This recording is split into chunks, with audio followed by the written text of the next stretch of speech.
Howdy folks, hope you've all had a good weekend and welcome to a bumper bonanza episode of Mingles with Jingles, which is basically just me editing the Q&A session that we had on the Saltmines Discord server on Saturday, where a certain announcement was made, which probably isn't going to be a surprise to any of you. What will also probably not be a surprise to any of you is that I kind of somehow managed to screw up the recording. Don't worry. Everything that I said got recorded, but everything that everybody else said didn't. Don't know how. Which is a shame because we did have a couple of guests on the Q&A. iChase from the North American World of Warships server, and later on Flambass from the EU World of Warships server. But sadly, my recording settings didn't record anything that they said. So, oops, I guess. I still don't know what went wrong. We're just going to write that one off as a special treat for those who were actually present in person at the Q&A on Saturday. But what we have for you here today is an edited version of the overall Q&A, so it's not going to be the full hour and a half where I make an announcement that is probably well known at this point, and then do my best to get through as many of the questions as possible that you guys posted on the Saltmines Discord server in the day leading up to the Q&A. So settle back, grab yourself a drink, and let's get on with it. Right, a couple of seconds to go. There it is, 11 a.m. So I guess we'll get this show on the road. For the benefit of everybody who's just joined, welcome to the second Saltmines Discord Q&A. I'm recording this using my desktop capture. It's going to be going up in lieu of Mingles with Jingles on Monday. This time around, we decided to do things slightly differently. We didn't give us much time for the pre-prepared questions to be posted, so that it's more current and live. And if there's time, but I suspect there might not be, we'll take live questions as well. But I mean, if you have any questions, you can stick them in the Questions for Jingles channel, and if I can get round to them, I will. Unfortunately, we're probably not going to be able to answer everything. However, wanted to kick off with what I suspected was going to be the number one question, and it was in fact the first question asked. And many of you asked the same question, but we're giving credit for this one to Scarecrow 1707 from the wonderful land of Australia, which we all know doesn't actually exist, but you know, whatever. He's just seen the video from iChase, who we have here in the Q&A. He's joined us this morning about his final contribution, and I was mentioned in passing.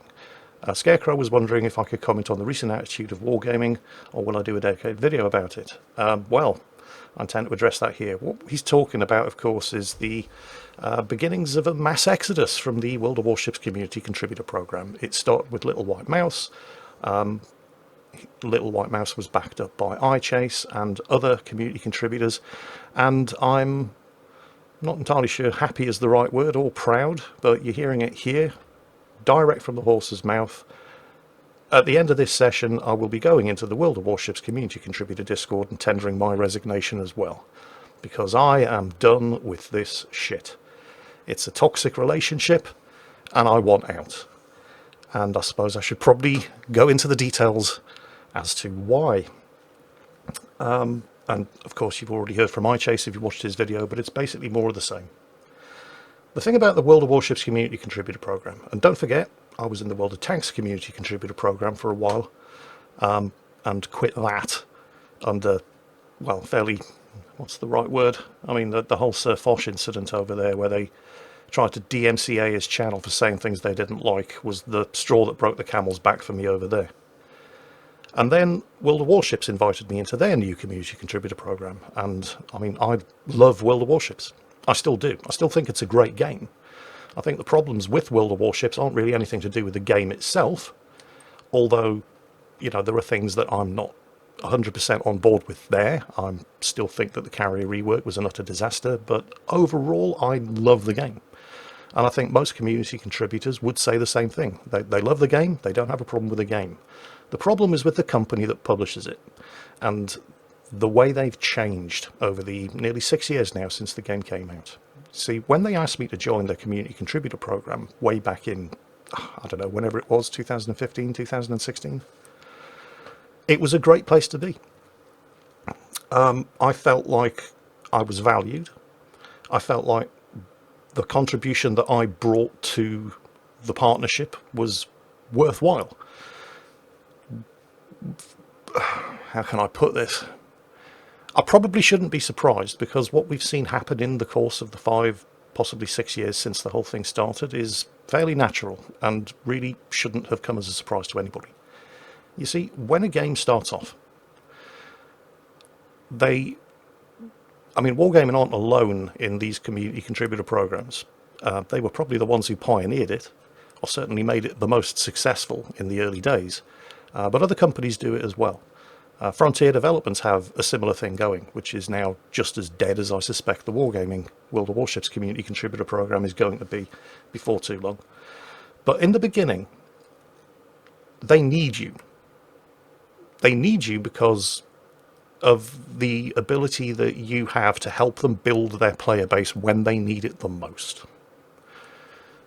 And what tends to happen is that in the early days, you do actually represent the majority of their player base, because the majority of their player base comes from the promotion that the community contributors do for them. Here's the thing, though.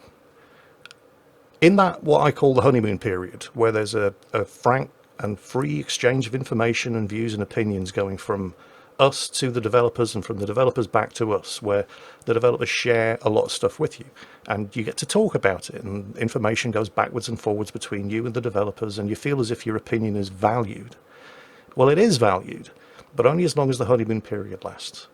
Because after about 2 years, once the player base has grown to such a level that it becomes kind of self-sustaining, your value as a community contributor starts to decline. They don't really need you anymore. They've got what they want out of you at that point. They've got the sustainable player base. And you stop representing the majority of the player base. I mean, one of the things that we loved as a community contributor was the ability to represent your guys' opinions and views back to the developers. And that used to be important. But I no longer represent the majority of the player base. The majority of the player base are people who just want to log in, shoot some ships, spend some money and log out. They don't watch videos. They don't watch live streams. They don't read blog posts. They don't care about the way the game really works or necessarily getting any better at it. And I don't represent them. I don't represent you guys. I mean, I do represent you guys, but you guys are no longer the people who matter to Wargaming, the people who do take an interest, because you're not the majority of the players. So what I've been seeing, and I'm pretty sure iChase would probably back me up, is that over the course of probably the last 3 years, I've been watching our efforts in that CC program get sidelined and marginalized and basically just ignored. And it kind of started when the senior, and I need to be careful here because a lot of what we say on that community contributor Discord is in channels that are marked as NDA, non-disclosure agreement, that we're not allowed to share with the public unless we're specifically told. But I think the decline started when senior producers at Wargaming St. Petersburg, who were very, very active on our community contributor Discord, stopped being very, very active and handed off the developer CC interaction to underlings, who I have to say have been doing a fantastic job under extremely difficult circumstances. But we no longer really had that direct line of communication with the producers. Everything that we said went through a middleman who wasn't really empowered to make decisions and could simply relay what we said to the people higher up. And the second that block, if you like, got put in place, that was the start of the decline. And over the course of the last 3 years, it's just gotten worse and worse and worse, to the point where we feel that nothing we say or does matters to Wargaming. Because nothing we say or do does matter to Wargaming. I'm quitting the community contributor program. Little White Mouse has quit. Chase has quit. And it doesn't matter. I think we seriously overestimate the ability that we have to actually make a difference, because we don't represent the majority of their player base anymore. Nevertheless, and this isn't the only reason, I'll go into more specifics. Well, let's start with Little White Mouse. I think I can safely say that World of Warships could not have a better community contributor than her. And yet she's not that widely known, although she's hugely influential even if you've never heard of her, because many of us would say that we don't even look at a new ship. We won't talk about a new ship until we've checked out one of Mouse's reviews. I can quite happily say this. I know Flamu is quite happy to admit this, and many others are in the same situation. Even if you've never heard of Little White Mouse directly, if you've listened to me talk about a ship, if you've listened to Flamu talk about a ship, if you've listened to Flambass talk about a ship, we have checked our facts against Little White Mouse's reviews before we open our mouths. So she's been indirectly, easily the most influential community contributor that they have. And she does a colossal, or did, just a ridiculous amount of work, unpaid, just, off her own back, checking. I mean, she's basically the QA department that Wargaming wish they had. Every time a new ship comes out, she spends weeks in training rooms testing it, making sure that its published statistics are accurate, and often they're not. And Wargaming listened to her, or did, and used her input as basically part of the Q&A process to ensure that the dockyard statistics that you see for ships are actually accurate. She's always the one calling them out and saying, this is wrong, you need to fix it, and so on and so on.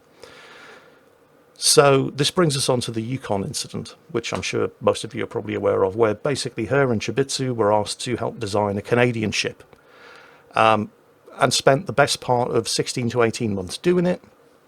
And then when it came out, it had absolutely nothing whatsoever to do, HMCS Yukon here, with any of the work that her and Shibitsu had done. And then Wargaming claimed that, well, nobody asked you to help design a ship anyway, we weren't aware that you were doing anything, and so on and so on and so on. This led to a PR shitstorm of fairly epic proportions, and Wargaming, of course. And this isn't the first. I mean, if we're looking at PR shitstorms where Wargaming are concerned, they're meme-worthy at this point. But it used to be the case that you would get a major PR shitstorm, a huge raging toxic dumpster fire like the Puerto Rico dockyard thing, about once a year.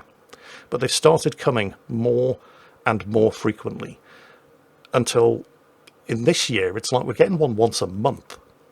Because when Wargaming threw their hands up, and they always come out with the same response, by the way, yes, we hear you, we're very sorry, we need to do better next time, we will do better. And they never do. The only thing they do is publish that non-apology statement, but they never actually change anything. And with Little White Mouse, they had this massive opportunity for a slam dunk PR win. All they had to do, which is what they said they were going to do, was give her what she asked for.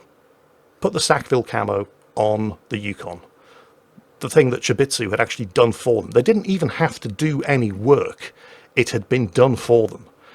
And they couldn't even do that. Instead, they just tried to push their own agenda onto it. Would you like a Canadian submarine? Because, submarines are coming, we have to push those. They tried to steer her in that direction when it was clearly what she didn't want. This went on for 6 weeks. 6 weeks after they promised to make it better and communicate more effectively. And eventually that was just the straw that broke Mouse's back. And then you've got, well, the USS Missouri, which they obviously is a hugely historically and culturally important ship, especially for the American server. It's the museum ship at Pearl Harbor. It was the site of the surrender of the Japanese Empire in World War II. It's got multiple battle stars. It's a hugely sentimentally popular and important ship for America. And of course, the thing about the Missouri when it was first introduced was that Wargaming kind of screwed up, and they gave it a credit multiplier that was way too much. And it was available for free experience. You didn't actually have to buy it, although if we're being realistic here, a lot of people who bought it, myself included, I didn't buy it, bought it with free XP, but we had to spend some gold in order to convert free XP, in order to convert experience on other ships into free XP in order to get the Missouri in the first place. So there was probably some profit there for Wargaming. But this time around, the ship, obviously, and at the time, of course, they said that they were removing the Missouri. because it wasn't about the profit, it was about the battle influence, which, you know, is clearly bullshit, because when they're putting it back into the game, it doesn't have the credit multiplier that it used to have. And that's fine. Don't have a problem with that. It was earning way too much money. You get a lot of those missions where you have to earn 10 million credits, and that was 10 games in the Missouri. That's easy. So they said they were going to put it back in, but it wasn't going to have the credit multiplier. But what about the existing owners of the Missouri? Don't worry, they said, we've got you covered. And remember, this whole thing came after multiple PR shitstorms in the space of a very, very short period of time.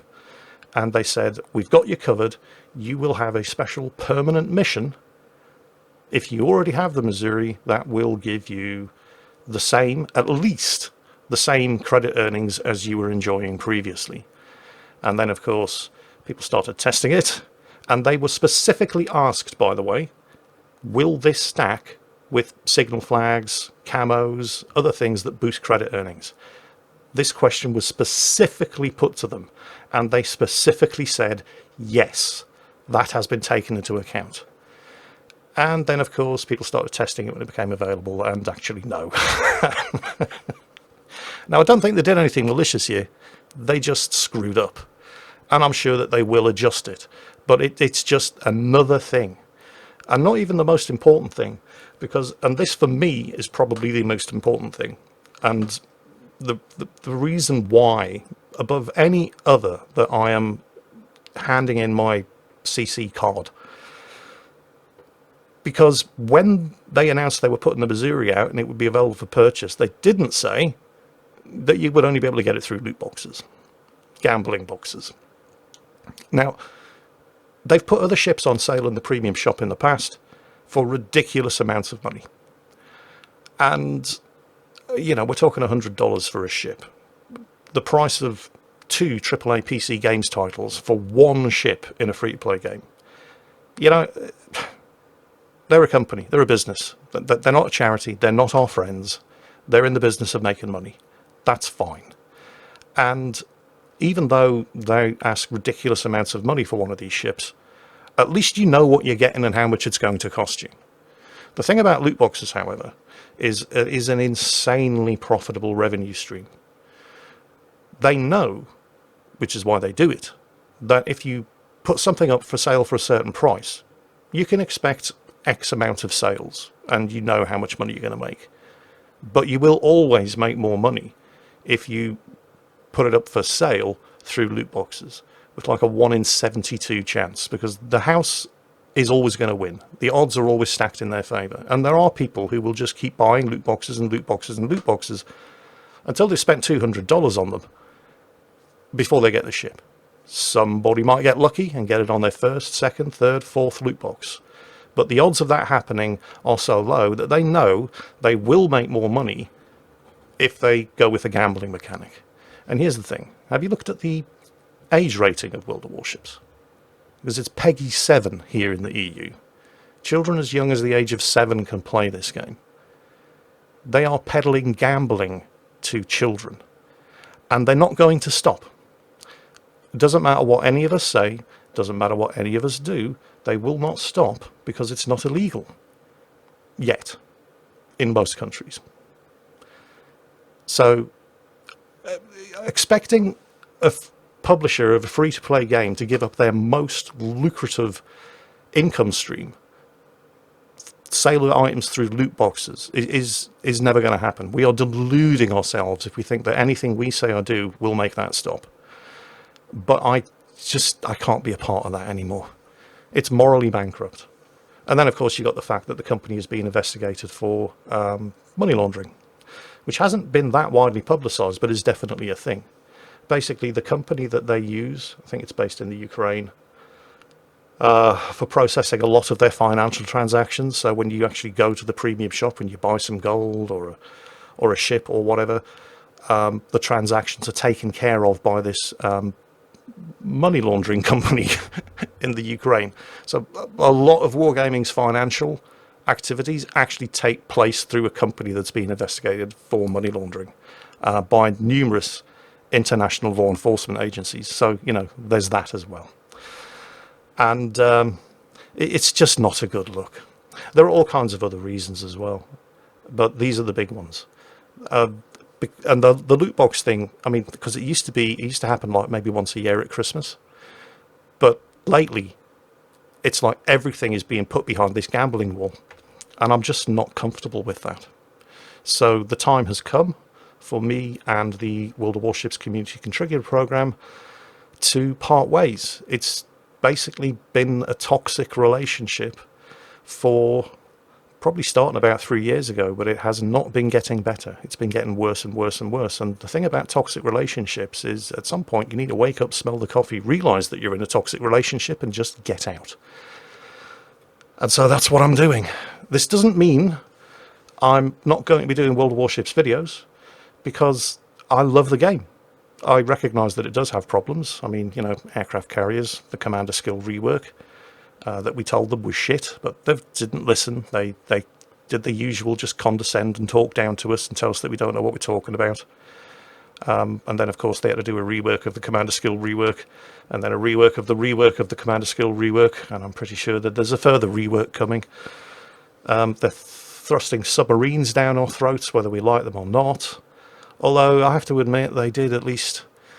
Well, they've handled the introduction of submarines better than they did the handle of the introduction of the carrier rework. It's probably been testing it in one way or another ever since the first submarine Halloween event 3 years ago now, 4 years. So it's been on the radar since then, and they didn't just toss it in half-baked, mostly, and then spend the next 2 years trying to fix it like they did with aircraft carriers. But, I mean, and they said that if submarine doesn't suit warship gameplay, they will drop it. But that's bullshit. They've put 3 or 4 years of investment into this. It's going to happen, whether it fits or not. They will hammer that square peg into the round hole, however long it takes. But it's just that gotten to the stage where nothing we, and I'm not just saying we community contributors, but you guys as well, nothing we say or do is going to make a difference. They don't need us. We are not the majority of their player base. The people who don't watch YouTube videos on the game, the people who don't follow live streams of the game, and they don't read blog posts, they don't go to the forums, the people who just log in, spend some money, shoot some ships and log out. They are the people that World of Warships is currently being developed for. And that unfortunately is just the sad fact of the matter, and I don't represent those people. So why am I continuing to stay in this toxic relationship? Well, I'm not. And as soon as this Q&A is over, I'll head over to the World of Warships Discord, the Community Contributor Discord, tender my resignation, and quit the server. Which, ironically, is exactly what a senior producer did in the middle of last week when he didn't like the way we were complaining. Chase is laughing in the background. He knows who I'm talking about. That's exactly what he did when he didn't like the way we were complaining about putting the Missouri behind a loot box. That is how they respond to the community contributors, right? They just cover their ears, they go, la, la, la, la, I can't hear you, and then they walk out of the room. So, yeah, 2 can play at that game. I am out of here.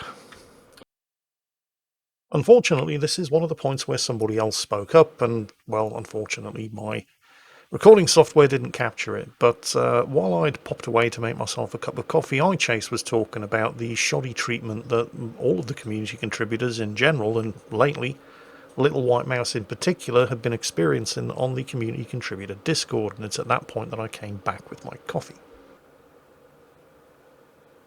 Yeah, I mean, and the way that they handle it, because the feedback just gets basically ignored or dismissed. Like, you don't know what you're talking about. The spreadsheet says this and this and this, and to a degree you can kind of understand that, because they're a business. They need to make decisions based on numbers, and how things feel is taken into consideration.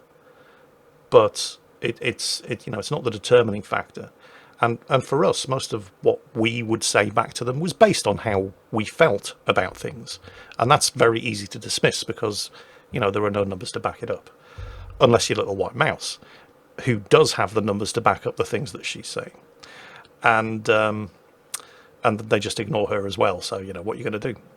But yeah, it's very much like a toxic relationship, particularly with the response that they dished out every time they screwed up. And the screw-ups have been coming increasingly quicker as time has gone on, where you know, yeah, oh, we hear you. Yeah, we need to do better. We will improve our procedures, and they never do. And then I don't believe they have any intention of ever changing, because, like I said, we don't matter to them. We do not represent the majority of their player base, and I honestly believe that, you know, my leaving the CC program, you're leaving the CC program, Mouse leaving the CC program, whoever else is doing it. I believe Israel posted his resignation this morning as well. Doesn't matter. Won't make any difference because we don't represent the majority of their player base. And for the least the last 2 years, as you say, looking at the feedback channel on that Discord server, where we're sort of just contemptuously talked down to, belittled and dismissed when we try to offer feedback. Not from the guy responsible for moderating the Discord server, I should say, by the way. Shonai, if you're listening to this, you are a legend. He's the Wargaming employee who basically took over from the senior producers when they just gave up answering questions on the Discord server. He does a fantastic job relaying our concerns back up and down the line, and then relaying the dismissal that we get from further up the line back down to us. I don't have a problem with that guy. He is absolutely fantastic, does a great job under extremely difficult circumstances. But looking at the way our feedback has been increasingly dismissed and sidelined over the course of the last couple of years, and then when you look at things like this new affiliate program that they're opening up, it's got nothing to do with community contributors. I strongly believe that Wargaming would just be happy if we all quietly went away. So that because we've outlived our usefulness. Back in the early days when they needed us to help grow the player base of committed, invested, passionate community members, they absolutely, and it was a great place to be because we felt like we were valued, because we had value to them then. But that ship has sailed a long time ago, and it's becoming increasingly apparent that we are just kind of a millstone around their necks now. I mean, we've been around for years, they're stuck with us. But I really feel as if they'd be much, much happier if we all just quietly went away. And I am going away, but I'm not going to be quiet about it. Because when you look at things like this affiliate program that they're introducing, it honestly looks to me as if the plans for the marginalisation and eventual dismantling of the CC program are already underway. They're just not going to admit it yet. But hey, you never know. I've been wrong before. I could be wrong here, but I'm definitely getting out. I'm going to jump before I get pushed, put it that way. And what I think the final word that I want to say on this subject, any other community contributors who are possibly listening to this, or they've followed iChase's announcement or Yusral's announcement, or I think don't know for sure whether or not Trenlass has already jumped ship, and obviously Mouse, please don't be influenced by that, because there is still some value in that program for, in particular, small YouTube channels, streamers, or bloggers. You do what you need to do. You do what you think is best for yourself. And if that means sticking around, then that is absolutely what you should do. I'm not making the call here for everybody to walk out. Everybody needs to make their own decision. And that decision should be what is best for you and your YouTube channel or your Twitch live stream or whatever. This, I feel, is what is best for me. I certainly don't need to be a community contributor. I'm probably not going to be hurt by leaving the program, but not everybody is in that situation. So this is actually an easy decision for me to make, and it's going to be a very hard decision for a lot of the community contributors to make. So you do you, right? Don't be influenced by what the rest of us are doing. Look after yourself first and foremost. So anyway, looking at the first or the next question. So that question, by the way, which took me half an hour to answer, came from Scarecrow 1707 from the wonderful, magical, mysterious, and entirely fake land of Australia. The next question from N. Kang. Would you ever consider doing an Ask Me Anything on Reddit? I've done an Ask Me Anything before, back when I was still doing, well, I mean, I still do World of Tanks videos, but back when I was in the World of Tanks program, I didn't Ask Me Anything on World of Tanks Labs. They really didn't like me over there very much. World of Tanks Labs was a forum. It still is. And they are very, very good over there, by the way. They're like, the top 5% of the World of Tanks players use that place, and they're extremely knowledgeable. And because I do tend to come across as a bit of a clown, and I'm fairly influential, probably less influential in tanks now as I used to be, but they really didn't like me too much. And I didn't ask me anything over there, which was really, really good. And I think, you know, I gained a lot of respect for those guys, and I think they gained some respect for me too. But on Reddit, I don't know. I mean, I'm doing this, which is basically the same thing. I don't want to spread myself too thin, so I don't think I would do an Ask Me Anything on Reddit, but I'm definitely going to be doing this much more often. So maybe not the answer you were hoping for, but I hope that has answered your question. Oh, Creep 19DE, I suspect he's a German, said, Jingles, since you're telling us your Navy stories in Microsoft Flight Sim, I was wondering what your experiences were with German Navy ports. Did anything happen that amused or surprised you? And did you ever dock in any Nordic ports during the winter, the ones that aren't frozen over? This is probably going to come as a bit of a shock, but I never once got to visit a German Navy port. I don't know why. Danish ports, yes. French ports, yes. Spanish, yes. Portuguese, yes. Sweden, Norway, yeah. You go the entire coast of North Europe, and I've been to every one of those countries except Germany. I mean, I've been to Germany, just never with the Navy. Don't know why. Never got to go to Hamburg, which apparently is an incredible run ashore. Everybody I knew in the Navy who'd been to Hamburg said it was amazing. I never got to do it, sorry. I've been to a couple of Nordic ports. Aarhus in Denmark, which was incredible. They had a rock festival on at the time we were there, which was amazing. I've been to Kristiansand in Norway. I've been to Oslo in Sweden with the Navy. I've been to Sweden separately outside the Navy, but never during the winter. So no, sorry. Again, probably not the answer you were hoping for, but you know, hopefully it did answer the question. Caviera's Thighs asked the question. I wonder if Chase could weigh in on this one as well. If you could keep one game from ever being developed, what game and why? Speaking personally, even the bad games are good and entertaining in their own way. It's like watching really bad movies like The Room or Plan 9 from Outer Space. You're kind of amused at just how shockingly terrible they are. So, and you know, it's the same with games. When he asked this question, the first thing that leapt into my mind was an old, I don't know if you remember back when CD-ROMs were first becoming a thing. And suddenly, instead of having to have everything on 3.5-inch floppy disks, games developers had these masses of data storage available. They said, how are we going to use it all? Full motion video. And so the age of the, thankfully very short age of the interactive movie was born, where they just basically went out and filmed a whole bunch of stuff and then spooled it in depending on the conversation choices that you made. And most of them were utterly terrible. But there was one called Plumbers Don't Wear Ties. Has anybody heard of it? Very obscure British interactive movie game. And it's basically, it's the plot of a porn movie. You know, hi, I come to fix your sink. I don't have a sink. Okay, let's fuck. You know, that was basically it. Yeah, it was utter garbage. And my initial reaction was, oh yeah, definitely, plumbers don't wear ties. But then I stopped to think about it. I thought, no, Plumbers Don't Wear Ties was fantastic in a truly awful way. So I don't think I would stop any one game from being developed, because even the bad ones deserve their place in the spotlight because they're as bad as they are. I think I've answered this next question before. From Soggy Sal. Hi Jingles, any photos of you that you'd be willing to share during your time in the Royal Navy? Also, the next time I'm in London, feel free to contact him, as he'd love to show me around the lesser known places. The thing you need to realise is that I was in the Navy before people had mobile phones. So if you wanted to take a picture of anybody, you had to actually have a camera. And they weren't small like they are these days. So there are actually very, very few pictures that exist of me when I was in the Navy. However, and I'm going to get this scanned and I'll stick it up probably on Facebook and Twitter, because I did find a photo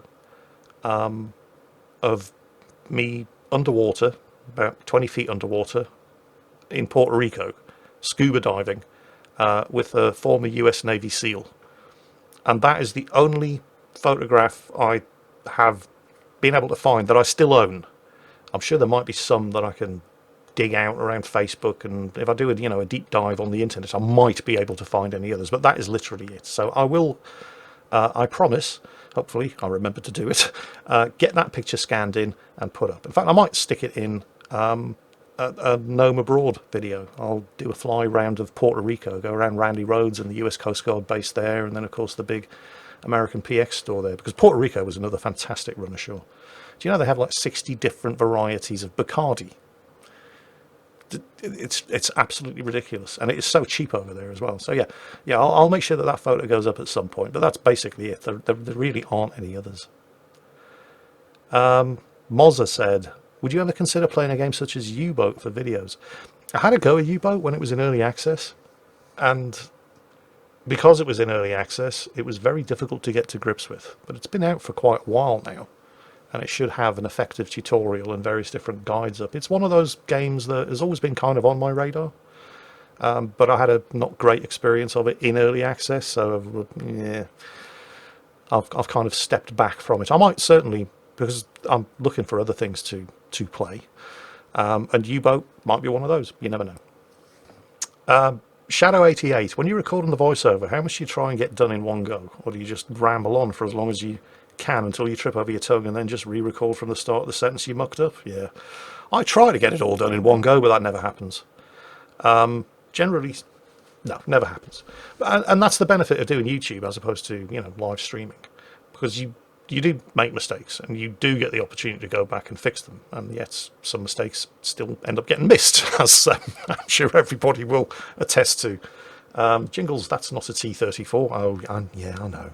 The thing is, a lot of the time I'm looking at, I don't know, the USS Alabama, and I know it's the USS Alabama because I know what the USS Alabama looks like, and it's got USS Alabama written over the top of it.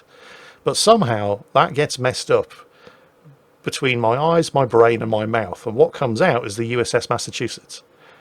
And I think I've said USS Alabama, but I didn't. And so that is honestly, I think it's Alzheimer's. I sincerely hope it isn't. But that's kind of what happens in my mental process. But generally speaking, when I'm recording a video, even just a 20-minute long World of Warships video, there are usually over 100 takes of different voice lines that get stitched together in the edit. Because I'll say something, and then I'll go, don't know what I'm going to say now, so I stop, and then I have a think. I mean, and it sounds like it's all just going, it's all just rolling straight out, but it absolutely isn't. I mean, I'm not too bad at that, but I will make more mistakes, and the quality won't be as good. But yes, no, I'm not some kind of genius who can just sit and talk for 20 minutes on a subject without getting anything wrong. I can sit and talk on a subject for any length of time, but if I can produce a more professional result by going in and editing, then I will do that. I mean, don't get me wrong, it's the easiest job I ever had, but it's very time consuming. So next question from Tog Squad. Can we just give this guy a +1 for his name? I'm going to give him +1 right there. There it is. What was your favourite place that you went to during your time in the Navy, and why? Ooh, that's a tough one. You're talking over the course of 22 years. And I've been to some great places. Best place I went to. And why? I'm going to go with Barbados. Not for any one particular reason, but every time somebody asks me, what were the great places that you went to when you were in the Navy? And I could reel off a whole bunch of places. I mean, Crete was amazing. Most of the places that we went to in the Mediterranean were great. I visited South America, the Pacific coast, the West Indies, the Caribbean, and so on and so on. But they were all outstanding in one way or another. But Barbados is always the one that is the first one that pops into my head whenever this question gets asked. And I'm not really sure why. It was probably, the weather was glorious. The beaches were fantastic. The prices weren't extortionate, although they weren't as cheap as other places that we visited. And there was just so much to do. And there were some great stories from Barbados as well that I could tell you here, but I'm not going to, because I'm going to save them for when I do a Gnome Abroad in Barbados. But there was some very amusing stuff happened while we were there. And we also made the news, which well, for good reasons, which is kind of unusual whenever the Royal Navy is ashore somewhere. They usually make the news for the wrong reasons, by getting into fights and wrecking bars and all that sort of thing. But yeah, I'm going to say Barbados, and I can't really say why here because it will ruin the video when I do it in Microsoft Flight Sim and do a flyby of Barbados. But yeah, I mean, yeah, they didn't exactly answer the question, but hopefully has piqued your interest for future videos to come. Just trying to find my spot. Oh, everybody's +1ing Tog Squad's comment. Oh, it's Tog Squad. Togs always win. It's up to 15, 16, +7. I'm losing track.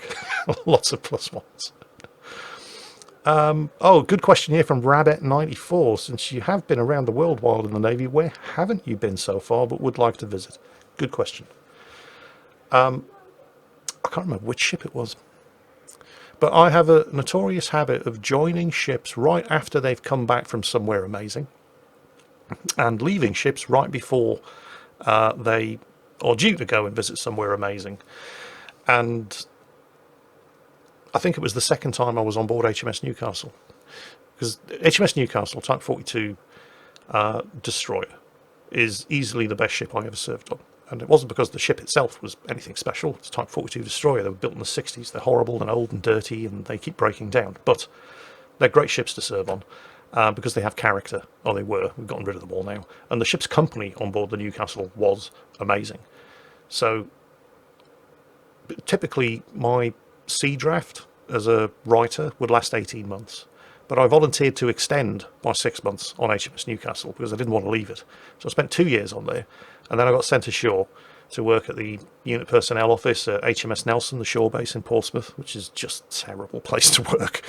And I submitted a drafting preference card to become an early out-of-turn volunteer to go back to sea on board a Type 42 destroyer. And my replacement, the guy who'd replaced me on board the Newcastle, was a bit of a problem and got kicked off the ship, so they needed a replacement. I was like, yep, take it, done. So I ended up going back very, very quickly. However, right after I left the ship for the first time, they went on a world tour, and I couldn't join them until they got back from the world tour. And during the course of that world tour, they went to Australia, New Zealand, Vietnam,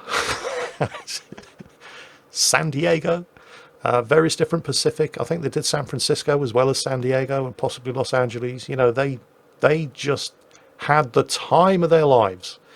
All kinds of places that I have never been able to go to, which I would love to do, but, you know, Australia, New Zealand, it costs a fortune to get there and takes forever. I mean, you can fly there faster than you can sail there, but, you know, you get the idea. But in the Navy, I got paid to go to these places. So, yeah, Australia, New Zealand, or, you know, as it's more popularly known, Middle Earth, and the west coast of the USA. And Vietnam as well. Apparently Vietnam was incredible. It was the highlight of the entire tour. They got to do tours of Viet Cong bunker complexes, go out into the jungle and fire off AK-47s and all kinds of stuff. So, you know, that sounds like just amazing. But yeah, those are probably the places that I missed the most, that I didn't actually get to go to, which I really, really wish I had. Oh, here's a good one from your resident Belkin. If you could change anything about any game, which game would it be and what changes would you make to it? That seems like a really, really easy question to answer until you start to think about it. Because if you could make changes to... Okay, World of Warships, aircraft carriers. That's the easy part. But what changes would you make to it? And that's where it gets hard, because Wargaming have spent 2 years trying to make them work and not be overpowered. And they failed. How would you change them? Honestly, I don't think there's any one easy fix. I think it might be worth trying removing unlimited aircraft. Actually making them pay a price for everything that they get to do, which currently they just don't pay a price for. I mean, if a destroyer tries to rush a cap circle, they are risking their health pool. You know, everything that any other type of ship does has a price, and that price is their health bar. But carriers get to do everything without risking anything because they have an unlimited regenerating health bar in the shape of their aircraft squadrons, because they're the things that actually do the fighting for them, not the carrier itself. And I think you could fix a lot of things in one go if you gave them a limited air wing, so that they couldn't just throw their aircraft away. I mean, yeah, they do if they throw their aircraft away fruitlessly too early in the battle, then they will struggle later on.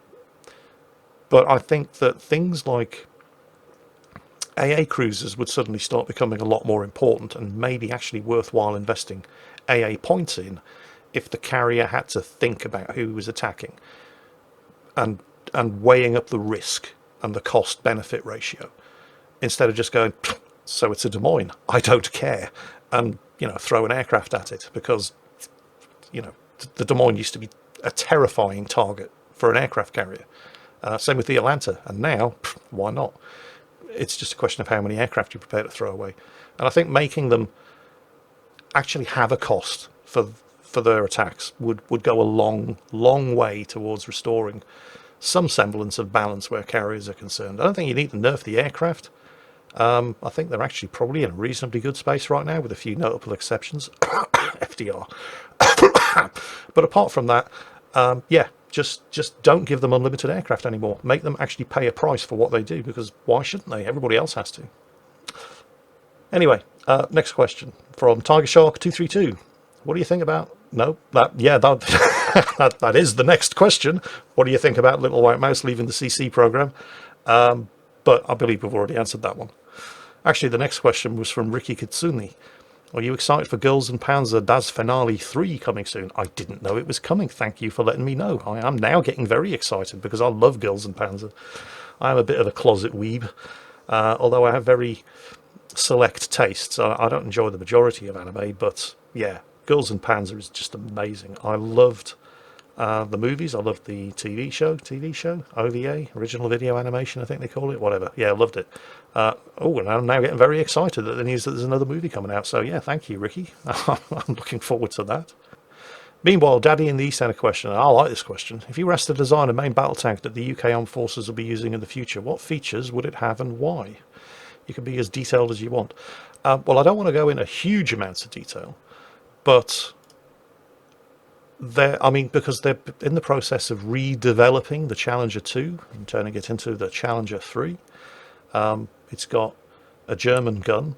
British Army are abandoning rifled barrels, which is a huge step, and they're going smoothbore, like everybody else in the world.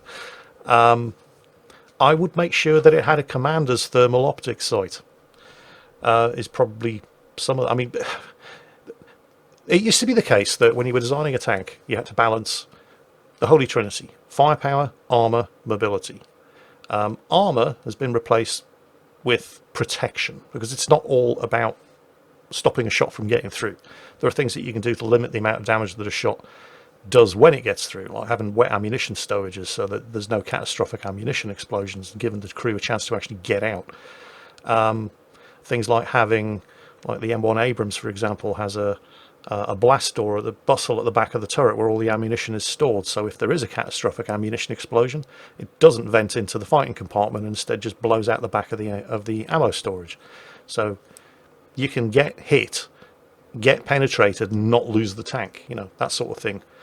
And on top of that, when it comes to firepower, it's not just all about the gun. There are other things that you can do to massively maximize the effectiveness of not just that one tank, but also the whole tank platoon. Things like combat data links, where you're all sharing information and parceling up the targets that you're going to engage, so you're not all shooting at the same target. Communications infrastructure, things that you can build into the way the tank operates, and influence how the tank operates in company with other vehicles, and not just other tanks. Data link communications with attack helicopters, embedded infantry, and so on and so on. And a lot of these are things that they are putting into the development of the Challenger 3. But I'm not entirely sure that I'm 100% correct here, but I believe it still doesn't have a thermal optic sight for the commander. The gunner is still the only one that has it, which is a huge misstep, because the commander's the one who's pointing out targets for the gunner to shoot at. It also doesn't have, what was it? There's another fairly important feature that it just baffled me that it didn't have, and unfortunately my memory's failing me. Oh, that was it, some kind of active protection system. where every other major main battle tank in the world does. It doesn't even have a laser warning indicator when the tank's being lased. It doesn't even have passive systems that alert the crew to the fact that they're under attack, let alone active defense systems that basically everybody else is incorporating. So I would definitely go ahead and give the commander a thermal optics, and at least as effective as the ones that the gunner has, so he can actually point to targets for the gunner to engage, and some kind of, at the very least, passive defense system to protect against laser-guided weapons. Good question, by the way. Thank you for asking. Anybody else have anything to weigh in on that, or have I answered the question sufficiently?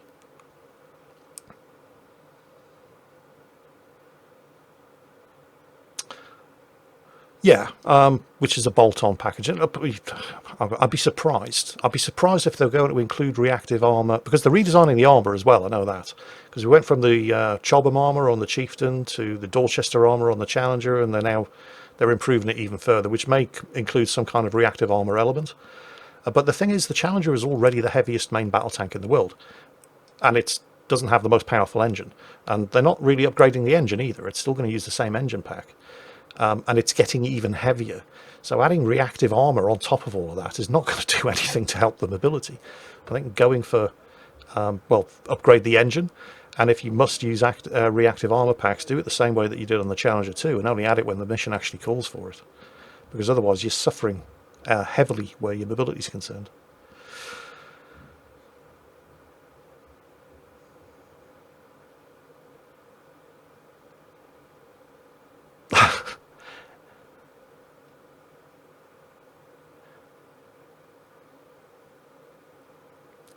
For me, there was a green bar at the top of the screen that said you've been invited to speak. Accept, or there he is. Hi, Flambass. What's this? No, you're fine. I hear you're a dirty, rotten quitter as well. Is this true? Yeah. For much the same reasons as the rest of us, I suppose. Yeah. Yeah, this is, and I don't want to out anybody else, but you're probably going to see more coming over the next coming days and weeks. But that's their decision. Yeah, that's their decision. They have to make their own decision on what's best for them. And I don't want to put any pressure on anybody. You guys do you. Any other CCs who are listening to this, do what's best for you, and we'll back you up and support you either way.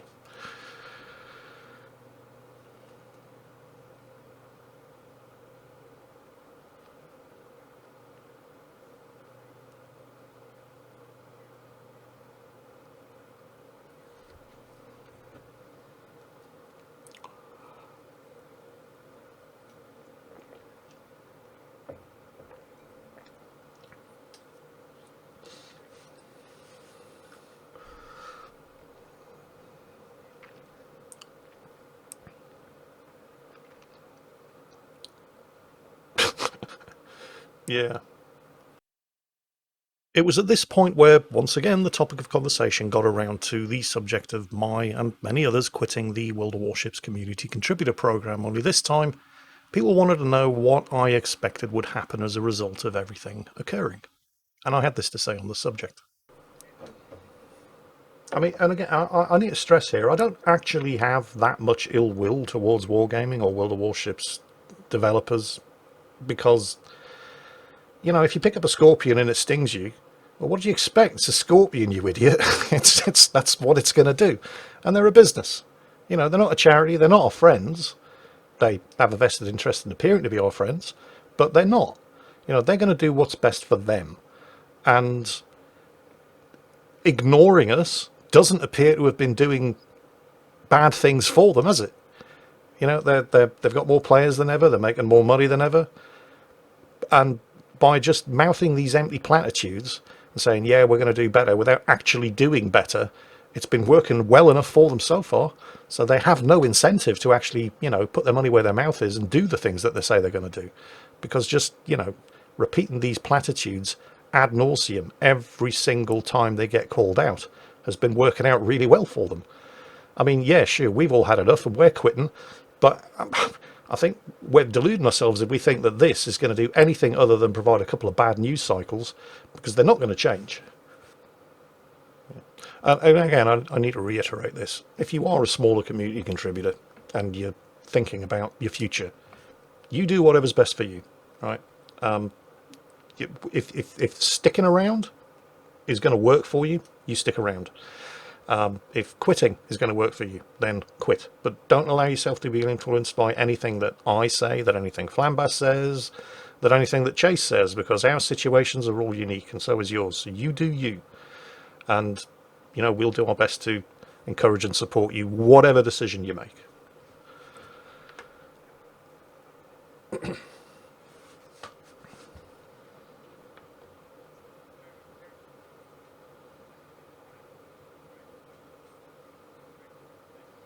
Yeah.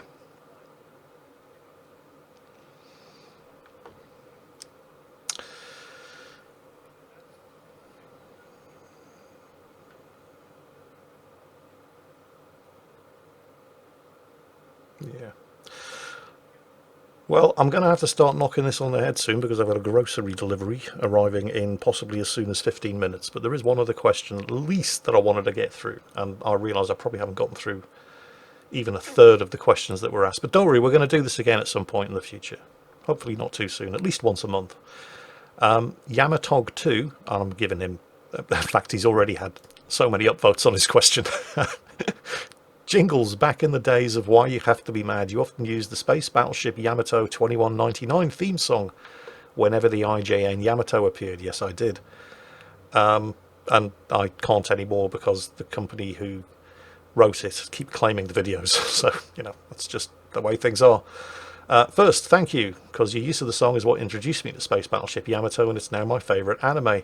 Secondly, have you seen the anime yourself, or was this just a song you knew would be a good pick for the videos? I have not seen the anime myself. I did know that the song would be an excellent pick for the videos, but I have seen the live-action movie Space Battleship Yamato, and it's amazing. I mean, it's bad, but in an amazing way, if you know what I mean. It's not a great movie by any stretch of the imagination, but that's kind of what gives it its charm. And the visuals aren't too bad either. But yeah, so no, I haven't seen the anime, but I have seen the movie. And that, unfortunately, while it wasn't the end of the Q&A, it actually went on for an hour and a half, but that is going to be the end of this episode of Mingles with Jingles, because we're approaching an hour, and I'm sure you have other things that you'd like to do today. One final thing that I would like to stress, however, before we put this particular episode of Mingles with Jingles to bed, is to do with leaving the community contributor program in World of Warships. For me, I'm a fairly big YouTuber. This was not actually that hard a decision to make. Other community contributors who have taken the decision to leave, it was a very hard decision for them to make, and potentially could cost them their livelihood. At the same time, while I would ask you to encourage and support those who make the decision to leave, I would also ask you to encourage and support those who do not make the decision to leave. Not just because for a lot of them, potentially, it is their livelihood on the line, but also you could argue that the ones who choose to stay are actually doing a better service for you, the community, than those of us who have chosen to leave, because they can continue to fight your corner from within the program, something that is no longer an option for those of us who have chosen to vote with our feet, take our chances outside the program, and leave. And if you can't support and encourage them directly, I would ask at the very least, just don't be a dick and leave them alone, because this is a decision that everybody has to make for themselves, and that decision should be respected, irrespective of which way it goes. And now, unfortunately, I do have to go, because I've just received an extremely important email from the United States Immigration and Customs Department letting me know that a foreign diplomat who was trying to deliver a box containing $12.5 million to me has unfortunately died of coronavirus, and the US Immigration and Customs Office, who apparently must be suffering from some pretty severe budget cuts at the moment because they're having to use their personal Gmail addresses, but they just need my personal and financial details in order to expedite delivery. I have to say, this couldn't have come at a better time. I mean, turns out I don't actually need YouTube after all. $12.5 million. Wow, I'm in the money. Normally at this point I'd say take care and I'll catch you next time, but it doesn't look like there's going to be a next time. I don't need this YouTube gig anymore. Fantastic. Take care, folks, and I will catch you next time.